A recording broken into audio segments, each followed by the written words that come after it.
تمہیں تکلیف ہوگی. حضرت سیدہ عائشہ صدیقہ فرماتی ہیں, صحیح حدیث میں موجود ہے, فرماتی ہیں حضور کو امت کے حق میں 2 باتوں کا اختیار دیا جاتا نا کہ یا رسول اللہ یہ والی چیز آپ کی امت پہ ضروری کر دی جائے یا یہ والی, تو سیدہ فرماتی ہیں جو چیز زیادہ آسان ہوتی حضور امت کے حق میں اسے اختیار کرتے, امت پر مشکل نہ آئے. حساسیت امت کے حق میں, نبی پاک کے دل میں حساسیت.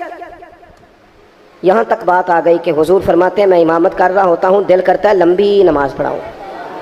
نماز کس کی عبادت ہے؟ دل کرتا ہے لمبی پڑھاؤں, لیکن فرمایا پھر کسی بچے کے پیچھے سے رونے کی آواز آتی, میں نماز مختصر کر دیتا ہوں کہ اس کی ماں نماز میں شامل ہے یا گھر میں سے کوئی شامل ہے تو تکلیف نہ ہو. حضور ہر جگہ امت کے حق میں نرمی کرتے, آسانی پیار کرتے. امت کی بات آتی, حضور نے جب لشکر روانہ کیے, قافلے بھیجے جہاد کے لیے یا کچھ لوگوں کو بعض صوبوں پر بطور گورنر تعینات فرمایا, تو فرمایا لوگوں کو خوشخبریاں دینا, لوگوں کو خوشخبریاں دینا, پریشان نہ کرنا, لوگوں پر آسانی کرنا, انہیں مشکل میں نہ ڈالنا. حضور امت پر آسانی کرتے, کیوں؟ اس رشتے میں حساسیت ہے. جب قرآن مجید کی وہ آیات نازل ہوئی نا جن میں سخت احکامات ہیں, تو محبوب کئی دن روتے رہے اپنی امت کی اس تکلیف میں کہ یہ دوزخ میں جائیں گے. کئی دن تک حضور نے آنسو بہائے. سارا کچھ جاننے والے رب نے پیغام بھیجا, حضرت جبریل حاضر بارگاہ ہوئے, یا رسول اللہ رب فرماتا ہے پریشان کیوں ہیں؟ کہا اللہ نے سخت حکم دے دیا ہے, امت کمزور ہے, کیسا پورا کرے گی؟ اللہ کرے آپ کی پوری توجہ ہو جائے میری بات پر, آمین تو کہہ دیں, آمین تو کہہ دیں یار. اللہ کرے آپ پورے جاگ جائیں اور میری بات آپ غور سے سنیں, توجہ کریں. عزیز بھائی اس پر غور کرو. اس آج امت کو کہا جائے نا تو داڑھی شریف رکھ لے, اس میں حساسیت ہی نہیں آتی. وہ کہتے ہیں پیر صاحب آپ دعا کریں, تو میں کہتا ہوں جب آپ تنخواہ لینے گئے تھے تب تو نہیں دعا کرا کے گئے تھے.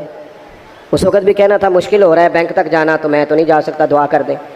جب آپ مال حاصل کر رہے تھے کسی جگہ تھے, وہ تو بڑی آسانی سے آپ نے لے لیا, اور داڑھی کے لیے پہلے آپ کو وظیفہ دیا جائے, دعائیں کی جائیں, آپ کے لیے چلہ کیا جائے, پھر آپ سنت شریعت کی طرف آئیں گے. حساس رشتہ, رسول کائنات آنسو بہا رہے ہیں, کس طرح یہ امت حساب دے گی اللہ کے حضور؟ کیسے؟ بڑی کاہلی ہے ہمارے اندر, بڑی سستی ہے, ہم بڑی آزمائشوں میں. حضور جانتے ہیں جب محبوب کئی دنوں تک روئے, اللہ کرے امتی بھی کبھی کبھی حضور کی یاد میں روئے. ایک تو یہ ہماری محفلیں ہیں نا جن میں مجبور کر دیتا ہے خطیب, واعظ, نعت خواں, تو مجبوراً بھی سبحان اللہ کہنی پڑتی ہے. کاش کبھی گھر میں بیٹھے بیٹھے بھی دل کرے اور ہم کسی نعت خواں کے دروازے پہ اسپیشل جا کے دستک دیں اور اسے کہیں دل بڑا پریشان ہے, مدینے والے کی کوئی نعت تو سنا. کبھی ایسا بھی ہو نا کہ گھر میں پیسے نہ ملنے پہ تو ٹینشن ہوتی ہے, اور کوئی مقدمہ آ جائے تو پریشانی ہوتی ہے, لڑائی ہو جائے تو ہوتی ہے. کبھی یوں بھی تو ہو نا رات کو ابا جی رو رہے ہوں بستر پہ اور بڑا رو رہے ہوں اور تڑپ کے رو رہے ہوں, بچے آ کے اماں سے پوچھیں کیا مسئلہ ہے ہمارے ابا کو, کوئی پریشانی ہے, کوئی ڈاکٹر کو بلائیں, کوئی دکھ ہے؟ اماں کہتی ہے جاؤ تمہارے والی بات نہیں. بچے اصرار کر کے کہتے ہیں نہیں اماں بتا تو صحیح مسئلہ کیا ہے. تو اماں ٹھنڈی آہ بھر کے کہتی ہے پتر تمہارے باپ کو نا نبی پاک کا مدینہ یاد آتا ہے, جنوں ویکھ کے ٹھردیاں اکھیاں نے تے جنوں ویکھ کے ٹھردا سینہ ہے. ربا تیری ساری خدائی چ ایک ہی تے شہر مدینہ ہے. پیسے جتنے آگے جی نہیں بڑے نے انہیں سٹی ہو تھوڑی مہربانی. اسی کڈی سمجھدار قوم آ, پہلے آپ ہی کھلاری دینے پھر آپ ہی کٹھی کری دینے. کیسی بات ہے. غوث پاک کی محفل میں لوگ بندے گنتے تھے, توبہ کس کس نے کی. ہماری محفلوں میں لوگ نوٹ گنتے ہیں اور اسپیشل بندے رکھے ہوئے نوٹ گننے کے لیے. بس کریں یار, چھوڑ دیں, بڑا ہو گیا یہ کام. ہماری سنیں جی, سنیں, اللہ خوش رکھے, اللہ آپ کو خوش رکھے. اور میرے بھائی اللہ جزا دے, سنیں, ہمیں جو کچھ دین نے دے دیا ہے وہ ہماری اوقات سے پہلے ہی بڑا زیادہ ہے. تو یہ نوٹ چھوڑ تو یہ تو بات ہی پیچھے رہ گئی ہے. سانو تخت ہزارے دی لوڑ کی ہے, نالے کی لگے شہر بمول دے نال, اسی اپنی بال کے سیکنے ہیں, سانو کی لگے کسی اور دے نال. یہ چھوڑ دیں یہ کام, یہ کوئی اتنا مناسب نہیں لگتا. اللہ جزائے خیر دے. آپ توجہ کریں کیا عرض کر رہا ہوں. تو شدید حضور سید عالم صلی اللہ علیہ وسلم رو رہے ہیں آزمائش میں. امت کی آزمائش کو دیکھ کر حضور رو رہے ہیں کہ امت آزمائش میں. حضرت جبریل نے جا کے عرض کی یا رسول اللہ وہ جو خاص حساسیت ہے نا حضور کی طبیعت میں امت کے حق میں, اس کے لیے حضور رو رہے ہیں. تو رب کریم نے کیا پیغام دیا؟ کہا کہہ دو محبوب سے جا کے والا سوف یعطیک ربک فترضی, محبوب رب آپ کو اتنا دے گا کہ آپ اپنے رب سے راضی ہو جائیں گے. راضی کیا جائے گا امت کے حق میں. اور حضور فرمانے لگے جب تک ساری امت جنت میں نہیں جائے گی میں نے راضی نہیں ہونا. حضور کا یہ رشتہ حساسیت والا ہے. اور چونکہ ہمارے پاس تو اب ہم بعض دفعہ لگتا ہے کہ زیادہ عالم ہو گئے لوگ، تو ہماری دیواروں پر نا، اسکولوں کی دیواروں پر انگریزوں کے قول بھی اب لکھے ہوئے ہیں، تو کئی دفعہ پوچھنے کو دل کرتا ہے انتظامیہ سے کہ حدیثیں ساری یاد ہو گئی ہیں بچوں کو، جو تمہیں اب قولوں کی ضرورت پڑ گئی وہ بھی غیروں کے اقوال تک تم آ گئے ہو۔ اس قوم کو تم نے حضور کے فرامین سارے سنا لیے۔ او خدا کے بندو، حضور نے تو اتنا حساس کر کے یہ رشتہ بتایا ہے کہ باریک باریک نقطے بھی سمجھائے، یہ کام نہ کرنا دوزخ میں چلے جاؤ گے، یہ کام کرنا تمہارا فائدہ، ایک ایک بات کھول کے بیان کی۔ امت کے پاس ٹائم ہی نہیں ہے حدیثیں پڑھنے کا، وقت ہی نہیں ہے۔ ہمارا تو مزاج بن گیا نقطے سننے سنانے کا، نقطے۔ وہ ہمارا نقیب محفل اسٹیج پہ بھاگ کے ادھر جاتا ہے، پھر بھاگ کے ادھر آ جاتا ہے، وہ کیوں لگا، کہتا میں جملہ دین لگا۔ او خدا کے بندے، تو جملہ رہن دیکھا، تو کوئی آیت دے، تو کوئی حدیث پاک پڑھ۔ اور پھر وہ بعض اوقات، میں تو چونکہ کمزور سا بندہ ہوں، تو وہ جب 50 کو دفعہ کہتے ہیں نا تیار ہو جاؤ جملہ دین لگا، تو ایسے لگتا ہے جملہ نہیں آئے گا، کوئی ایٹم بم بھی آئے گا۔ بھائی تو دے دے جو تو نے دینا، اتنا پریشان تو کس بات کا ہو گیا؟ اور پھر سارے ہی کہہ رہے ہیں، جتنے آئے نقیب، نعت خاں، خطیب، سب کہہ رہے ہیں سارا قرآن حضور کی تعریف ہے، تو پھر پڑھنا چاہ رہا ہے تو بھی تو پڑھ کوئی بھی نہیں رہا، کہی جا رہا ہے۔ اپنی زندگی کے اندر حضور نے جو ہمیں اسباق دیے، جمعے والے دن ٹائم پہ مسجد جایا کرو۔ مولوی نکما بھی ہو نا میری طرح کا، آپ وقت پہ جائیں گے تو وہ جلد تیاری شروع کر دے گا، آپ آخری 10 منٹ جاتے ہیں تو وہ کیا مولانا دیواروں کو تقریر سنائیں؟ تیاری کریں، حضور کے فرامین سنیں، اور نبی پاک صلی اللہ علیہ وسلم نے جہاں جہاں ہمیں اسباق پڑھائے ہیں وہ اس رشتے کی حساسیت کو دیکھیں، چونکہ حضور نے بڑا حساس رشتہ بنایا امت سے، تو پھر امت کے دل بھی حضور کے حق میں بڑے حساس ہیں۔ اپنے مزاج کے لحاظ سے نا نرم طبیعت کے آدمی حضرت صدیق اکبر، کچھ لوگ نرم ہوتے ہیں نا بیچارے، جو گیا مان لی، جو گیا مان لی، ان کو لوگ تنگ بھی بڑا کرتے ہیں، یہ بھی میں آپ کو بتا رہا ہوں۔ وہ جس بندے کا پتہ ہوتا ہے نا کہ جناب اس کے پاس گئے تو یہ اکثر تارے شاٹ بھی رہتی ہیں، تو وہاں ذرا جاتے بھی لوگ تھوڑی احتیاط کرتے ہیں۔ حضرت ابو بکر صدیق طبعاً نرم طبیعت کے تھے، کشادہ روئی، خندہ پیشانی مزاج کا حصہ تھا، وہ دیر تک صبر کرنے کے عادی تھے۔ لیکن ایک دن ان کے والد آئے جناب ابو قحافہ رضی اللہ تعالیٰ عنہ، بعد میں انہوں نے کلمہ پڑھا، ایک دن حضور کی بارگاہ میں شکایت لے کے آئے۔ اب کسی اس بندے کی شکایت آ جائے نا جس کی توقع نہ ہو، جس سے توقع نہ ہو، وہ کسی نے کہا تھا نا کہ تجھ سے شکوہ نہیں بے وفائی کا، پر تجھ سے امید بے تحاشا تھی، تیرے اوپر امیدیں بڑی تھیں، تو تو نے یہ جو کام کیا نا یہ تھوڑا عجیب لگا ہے، تجھے نہیں کرنا چاہیے تھا، کوئی اور کر دیتا تو چلو بات اتنی سخت نہیں تھی، تجھے نہیں کرنی چاہیے تھی، تیری بنتی نہیں تھی۔ حضرت صدیق اکبر طبی طور پر نرم آدمی، لیکن ان کے والد آئے حضور کی بارگاہ میں، اور بزرگ ہیں اور نابینا ہیں اور لاٹھی تھامے ہو، اور انہوں نے بڑی عجیب بات کی، کہا یا رسول اللہ حد ہو گئی، آج تو ابو بکر صدیق نے مجھے تھپڑ مارا ہے، تھپڑ مارا ہے۔ یہ ابھی وہ مسلمان نہیں تھے، شکایت آئی، کریم محبوب علیہ السلام کے گرد جتنے لوگ کھڑے تھے محو حیرت ہو گئے کہ ابو بکر صدیق یہ کام کریں گے۔ حضور نے فرمایا بلاؤ نا جناب صدیق کو، حاضر بارگاہ ہو گئے، ہاتھ باندھے، نظر جھکائی ہے۔ حضور نے فرمایا ابو بکر لوگوں کو تو یقین ہی نہیں آ رہا، تم نے تھپڑ مارا باپ کو؟ خاموش کھڑے، خاموش۔ کریم نے فرمایا ابو بکر سن رہے ہو میں نے کیا کہا، باپ کو مارا ہے؟ چپ کھڑے۔ تیسری دفعہ حضور نے فرمایا بولتے کیوں نہیں؟ انہوں نے نا گردن اٹھائی، آنسو ٹپ ٹپ داڑھی پہ گر رہے، رو کے عرض کرنے لگے یا رسول اللہ باپ سے کہیں خنجر لے کے میرا گلا کاٹ دے، میں سی نہیں کروں گا، پر اس نے نا آج آپ کے بارے میں بات کی ہے، آپ کی شان اقدس کے بارے میں کچا جملہ بولا ہے، آپ کے بارے میں کمزور بات کی ہے۔ یا رسول اللہ میں سارا کچھ سہ سکتا ہوں، پر آپ کا اور میرا رشتہ، حضور آپ کی اور میری بات، تن تندور تے ہڈیاں بالن، اسی ہاواں نال تپایا، کپ کپ مکیاں پیڑے کیتے، اتوں عشق پلیتھن لایا، تن دا سالن تے من دی ہانڈی، لون صبر دا پایا، غلام فریدہ میں ساری تیری، تین وجہ یقین نہیں آیا؟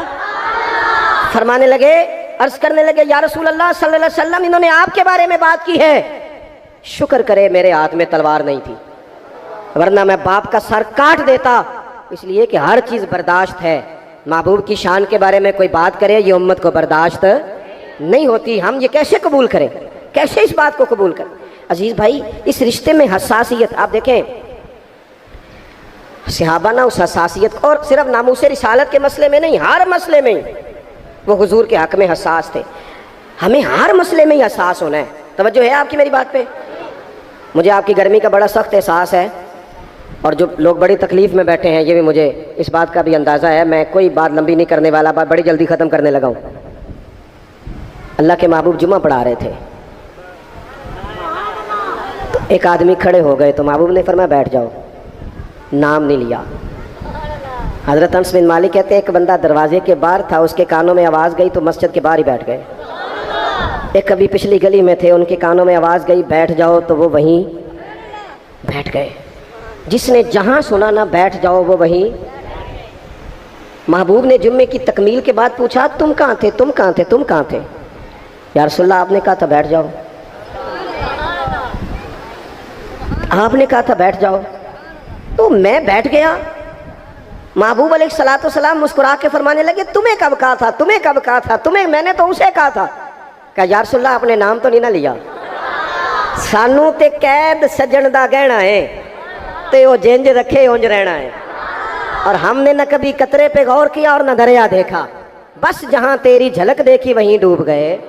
سانو تے قید سجن دا گہنا ہے, وہ جنج رکھے. اس نے کہا بیٹھ جاؤ تو چپ کر کے بیٹھ گئے, بات ختم ہو گئی. محبوب پاک نے فرمایا دیکھو نا, حضور نماز پڑھا رہے تھے تو دوران نماز خیال آیا کہ یا اللہ قبلہ بدل جائے نا.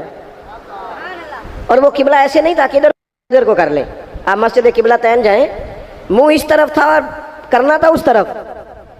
تو محبوب نے 2 رکعتیں ادھر منہ کر کے پڑھائیں. یہ رشتہ حساس ہے نا, اس میں بحث نہیں. اور شریعت کا جب کوئی حکم آئے تو پھر اس میں بحث. کیسے مومن کہہ لیتا ہے کہ میں نے ٹھہر کے داڑھی رکھنی ہے؟ یہ کیسے کہہ لیتا ہے کہ میں نے شریعت پہ عمل ذرا ٹھہر کے کرنا ہے؟ ذرا یہ تو کیسے کہہ لیتا ہے؟ تجھے حضور کا پیغام مل گیا اور تو ابھی تک کہہ رہا ہے ذرا ٹھہر کے, یہ کیسے ہو گیا؟ یہ تو نے سوچ کیسے لیا اتنا حساس؟ اماں بات کہے نا, اماں پتر 2 دفعہ توجہ نہ کرے تو اماں کہتی ہے تو میری بھی نہیں سنتا. 4 دفعہ پیر صاحب کو کہنا پڑے تو حضرت شیخ بگڑ جاتے, کہتا جا دوڑ جا. اتنی دفعہ کہا تو سنتا ہی نہیں. میری طرح کا چھوٹا مولوی جو سویرے الف با تا سا پڑھائے, اس کا بچہ سبق پڑھتے منہ ادھر کر لے تو تھپڑ مار دیتا ہے, کہتا ہے میں تینوں سبق پہ پڑھانا, تکنا کدھر ہے؟ اور یہاں امت کا یہ حال ہے کہ وہ حضور کا پیغام بھی توجہ سے نہ سنے, وہ شریعت اسلامیہ کی بات پر بھی غور نہ کرے, اور دین پر عمل کرنے میں کہ ٹھہر کے ذرا ٹھہر کے ذرا ٹھہر کے. سود حرام ہے, وہ کل بھی حرام تھا, آج بھی حرام ہے اور قیامت تک حرام ہے. بی بی پر پردہ ضروری ہے. اگر کائنات کی سب سے اعلیٰ بیویوں نے پردہ کیا ہے تو ان بیویوں کے لیے بھی پردہ ضروری ہے. اور اگر نابینا صحابی آئیں اور نبی پاک کہیں اپنی ازواج پاک سے کہ پردہ کرو, یا رسول اللہ وہ تو نابینا ہے. فرمایا تمہیں تو نظر آ رہا ہے نا. تو اگر جن کو قرآن ماں کہتے ہیں ان کا پردہ ضروری ہے تو پیر صاحب سے بھی عورت کا پردہ ضروری ہے. اس پیر سے کو تو شرم کر, تو حیا کر, شریعت کا پاس کر. یہ کیسے ہوگا کہ تو بے پردہ کے بیٹھ گیا عورتوں کے بیچ؟ کس طرح ہو گیا تو؟ کہاں سے وہ تم نے دین سیکھا؟ اس میں شریعت اسلامیہ کا ہی پاس نہیں. اعلیٰ حضرت بریلوی رحمۃ اللہ علیہ پیلی بھیت میں کسی نے دعوت دے لی, کوئی شیخ تھے تشریف لے گئے تو عورتوں کے بیچ بیٹھ کے بے پردہ تعویذ بانٹ رہے تھے. فاضل بریلوی واپس آ گئے.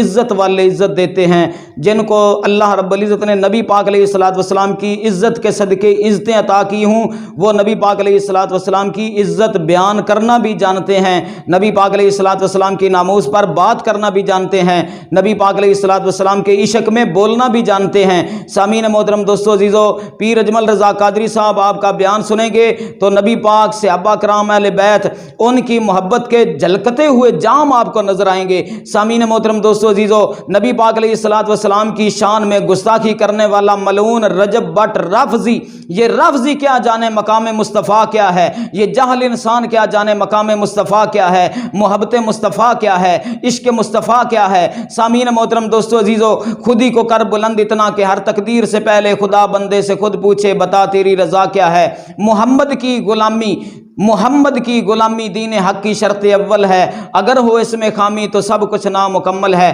کی محمد سے وفاتوں نے تو ہم تیرے ہیں, یہ جہاں چیز ہے کیا لہو قلم تیرے ہیں. سامعین محترم دوستو عزیزو, نبی پاک علیہ الصلوۃ والسلام سے محبت نہیں تو پھر کوئی عمل بھی اس انسان کا اللہ کی بارگاہ میں قبول نہیں ہو سکتا.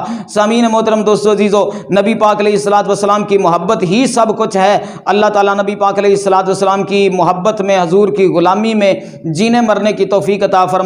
اللہ تعالیٰ ایسے بے ایمان لوگوں سے محفوظ رکھے جو نبی پاک علیہ الصلوۃ والسلام کے محب نہیں بلکہ نبی پاک کے دشمن ہیں, نبی پاک کی آل اولاد اور نبی پاک کے اصحاب کے دشمن ہیں. اللہ تعالیٰ ایسے رافضیوں سے بچنے کی توفیق عطا فرمائے. ملیں گے نیکسٹ ویڈیو میں, تب تک کے لیے اجازت مانگتا ہوں. اللہ حافظ.